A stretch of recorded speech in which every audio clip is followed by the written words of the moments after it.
Josephus first writes of the major groups within Judaism, and the first two are also described in the Gospels.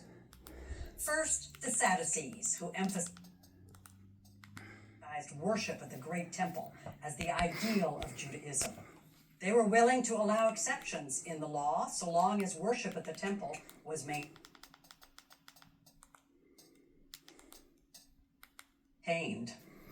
The Pharisees, on the other hand, who emphasized Jewish purity laws, refused all compromise with the Roman world and adhered strictly to dietary rules and rituals to reinforce their separateness from all non-Jews.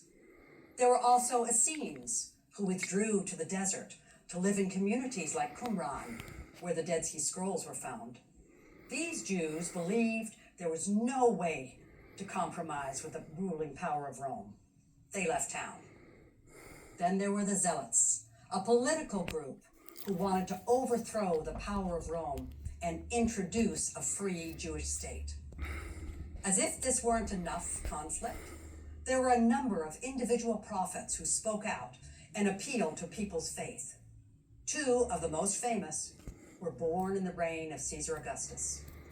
Just as this first emperor was establishing the Roman Empire and regulating family life, the infant Jesus was born in Bethlehem, and his cousin John had been born a few months earlier in Ein Karam, about 5 miles from Jerusalem.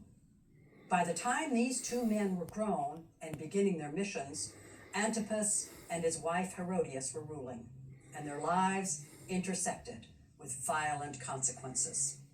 John was the first to come to the attention of the authorities.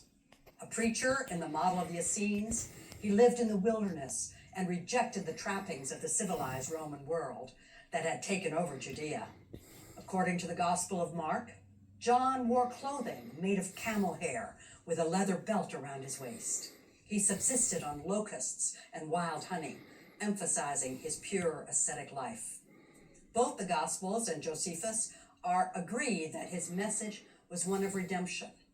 He baptized people in the River Jordan on the border of Antipas's kingdom and promised that through this washing, people's sins would be cleansed.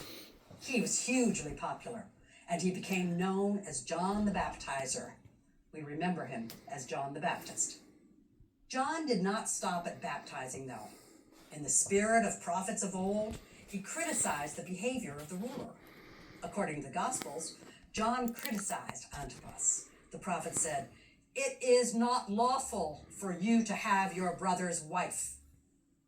This criticism enraged Herodias, and she wanted to kill the prophet for turning people against her. Now we have two differing accounts about what happened next.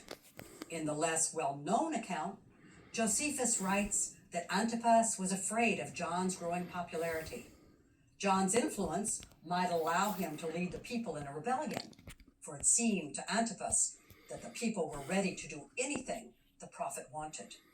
Here it appears that the Tetrarch was afraid John might be a zealot, inciting people to rise against Rome and its puppet, Antipas himself. So Antipas had him arrested and put to death. The biblical account is more detailed, and it makes Herodias the villain in the killing. This agrees with Josephus that Antipas was afraid of John.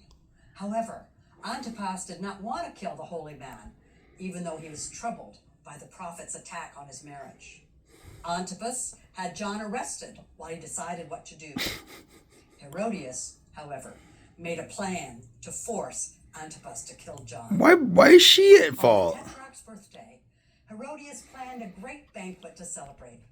She invited his courtiers and officers, and all the leading men of Galilee came to attend. Herodias further arranged a special entertainment. She called for her lovely daughter Salome to dance for the king. Salome was about 15 years old at the time.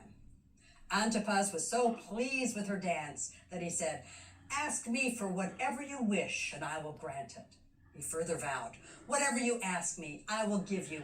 And she wants the head of John the Baptist because he was talking shit about him? That makes no sense. So the king could not withdraw his promise. What?